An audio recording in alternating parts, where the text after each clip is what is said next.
Hi everyone, welcome back to इतना easy. आज हम सॉल्व करने वाले हैं लीडकोड चैलेंज 3 कंटेन्स डुप्लीकेट। ये इजी लेवल का क्वेश्चन है, लेकिन इंटरव्यूज़ और ऑनलाइन असेसमेंट में काफ़ी फ्रीक्वेंटली पूछा जाता है। अगर आप डीएसए की जर्नी स्टार्ट कर रहे हैं या प्लेसमेंट की प्रिपरेशन कर रहे हैं तो ये क्वेश्चन ज़रूर आना चाहिए। So without wasting any time, let's get started. Question हमें एक इंटीजर एरे देता है और हमें बताना होता है कि क्या उस एरे में कोई भी एलिमेंट एक से ज़्यादा बार प्रेजेंट है। अगर डुप्लीकेट एलिमेंट मिलता है तो ट्रू रिटर्न करना है, और अगर सारे एलिमेंट्स यूनिक हैं तो फॉल्स रिटर्न करना है। एग्जांपल देखते हैं। अगर इनपुट है 1 2 3 1 तो आउटपुट होगा ट्रू, क्योंकि यहाँ 1 2 बार प्रेजेंट है। और अगर इनपुट है 1 2 3 4 आउटपुट होगा फॉल्स, क्योंकि यहाँ सारे एलिमेंट्स यूनिक हैं। अब देखते हैं इस क्वेश्चन को सॉल्व कैसे करना है। सबसे पहले ब्रूट फोर्स अप्रोच को समझते हैं। इस अप्रोच में हम एरे के हर एलिमेंट को उसके बाद वाले हर एलिमेंट से कंपेयर करेंगे। अगर किसी भी कंपैरिजन में दोनों एलिमेंट सेम मिल जाते हैं तो इसका मतलब एरे में डुप्लीकेट एलिमेंट प्रेजेंट है, और उसी टाइम हम ट्रू रिटर्न कर देंगे। लेकिन अगर पूरा एरे चेक करने के बाद भी हमें कोई डुप्लीकेट एलिमेंट नहीं मिलता तो हम फॉल्स रिटर्न कर देंगे। अब इस अप्रोच को कोड देखते हैं। सबसे पहले हम आउटर लूप चला रहे हैं। ये लूप एरे के हर एलिमेंट को एक एक करके पिक कर रहा है।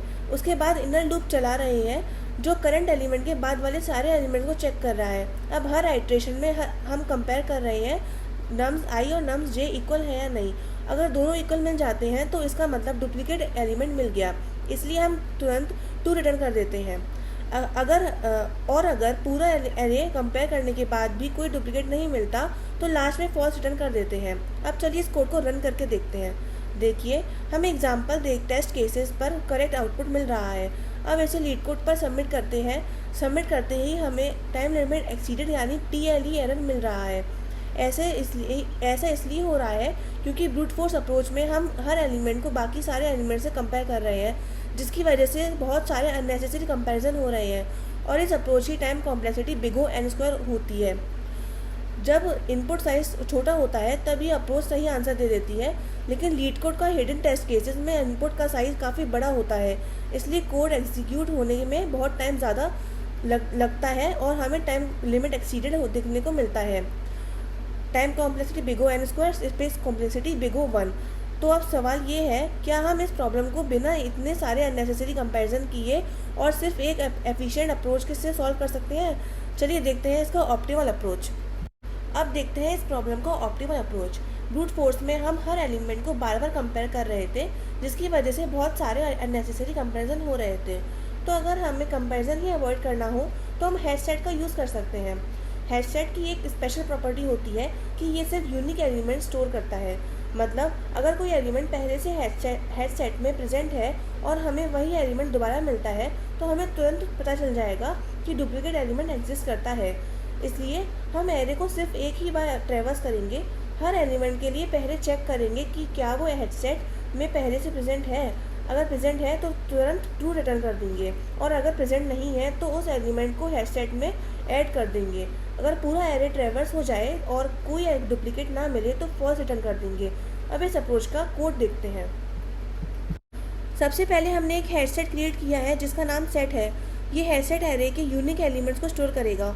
उसके बाद हम इनहेंस्ड फॉर लूप की हेल्प से एरे के हर एलिमेंट पर आइटरेट कर रहे हैं। हर आइटरेशन में सबसे पहले हम चेक करते हैं कि करंट एलिमेंट हेडसेट में पहले से प्रेजेंट है या नहीं। अगर प्रेजेंट है तो इसका मतलब डुप्लीकेट एलिमेंट मिल गया, इसलिए हम तुरंत ट्रू रिटर्न कर देते हैं। और अगर एलिमेंट प्रेजेंट नहीं है तो हम उस एलिमेंट को हेडसेट में ऐड कर देते हैं। ये प्रोसेस पूरे एरे के लिए रिपीट होती रहती है, और अगर पूरा लूप कंप्लीट हो जाए और हमें कोई डुप्लीकेट एलिमेंट ना मिले तो लास्ट में हम फॉल्स रिटर्न कर देते हैं। अब चलिए इस कोड को रन करके देखते हैं।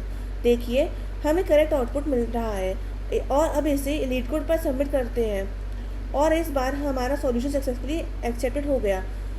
Time complexity big O N, क्योंकि हम एरे को सिर्फ एक ही बार ट्रैवर्स कर रहे हैं और कंटेन्स और ऐड ऑपरेशंस एवरेज केस में बिग O 1 टाइम लेता है। Space complexity big O N, क्योंकि वर्स्ट केस में अगर सारे एलिमेंट्स यूनिक हो तो हेडसेट में n एलिमेंट स्टोर हो सकते हैं, और इसी वजह से ये ब्रूट फोर्स अप्रोच की से काफ़ी ज़्यादा एफिशिएंट सॉल्यूशन है।